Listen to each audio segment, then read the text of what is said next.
All parents dream of having healthy children. For some parents, their journeys begin with all the anticipation, expectation, and hope that comes with new life. But their paths take unexpected turns because of a rare, progressive genetic disease called MPS. So what's particularly devastating about these disorders is that most children are born looking completely healthy. And the parents bring home a child who they feel is going to be a healthy child. They have all the aspirations that every parent has for what that child is going to do in the future. And usually within the first 1 to 3 years of life, it becomes obvious that the child has medical problems.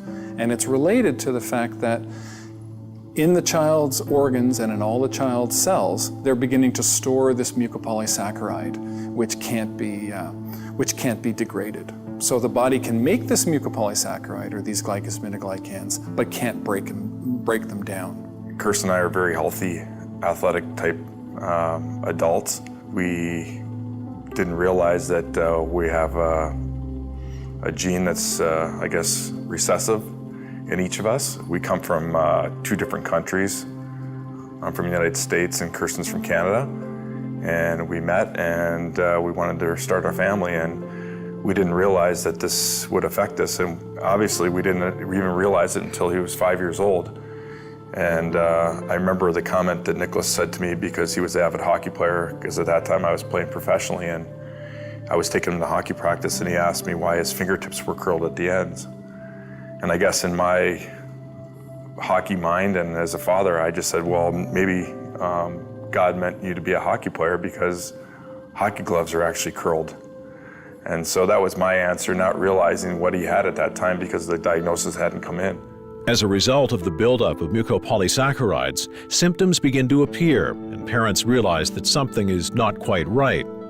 MPS disorders are rare, so rare that misdiagnosis is common. And once a diagnosis is finally made, parents feel lost, alone, overwhelmed, and devastated. It was the most devastating and horrifying news that any parent could ever receive. It actually left us numb for months. It just took us forever to come to grips with the journey that we had in front of us. We found out in November of last year, but our journey actually began in about June of last year. So we started testing then. So the last year and change has been an incredible journey for us, and we know we're just starting.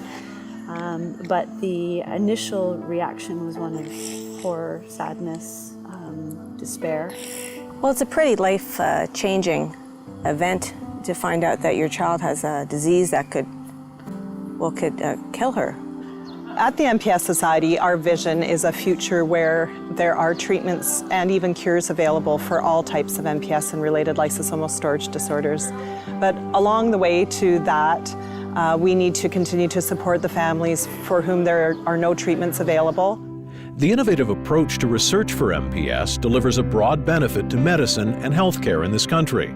The framework that is established, or that is being established in Canada as well as around the world, with respect to the integration of MPS treatments to patients with MPS, are really setting the foundation for the advances that are going to occur for other rare diseases. For the perspective of MPS disorders, donors clearly make a huge difference here. When one is considering donating funds or donating time, well, one really wants to do it in an area where you really feel there's going to be an impact from your investment. And I think it's very clear that the MPSs, and in fact the whole group of lysosomal storage disorders, are right at the point where this is not a hypothetical, maybe this will work approach.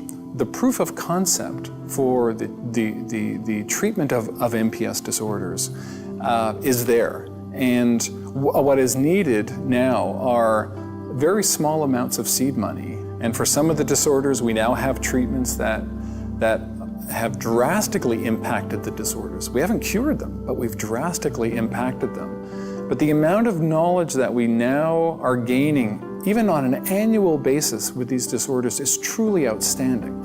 In the 8 years I've been involved, I've seen 4 new treatments for our kids come down the pipe. That's extraordinary. If Sarah was born 20 years ago, she wouldn't be with us right now. Isn't that amazing? What I realize is that people that live with MPS or other rare diseases live in isolation in the community. By helping out with the MPS Society, I was able to reach out to these members of our community and allow them to feel that there is support for them in our community. By reaching out to families who are dealing with a rare disease, not only made me feel like I was making a difference in their life, but it made me feel like they were making a significant difference in my life and the life of my family. We invite you to join in our efforts to create a brighter future for children with MPS. Whether you choose to make a donation online, participate in an established fundraiser, organize an event of your own, or commit to a planned gift, your support will have a significant impact on the journeys of those living with MPS. Please join our team. Help us help kids raise their arms in victory over MPS. In the future, when a child is diagnosed with MPS, they'll know they have a long and bright future ahead of them. There is a very, very heavy financial burden on the family, so it's a bit of a double whammy, if you'll say. You know, you're dealing with a child that's very sick. On top of that, you're financially burdened having to deal with taking care of that child. So, you know, the funding is, you know, people that are funding out there, I'd say thank you very much. Words couldn't describe the thanks that we could convey to you, but we do appreciate that. To make a donation or for more information, please visit www.mpssociety.ca.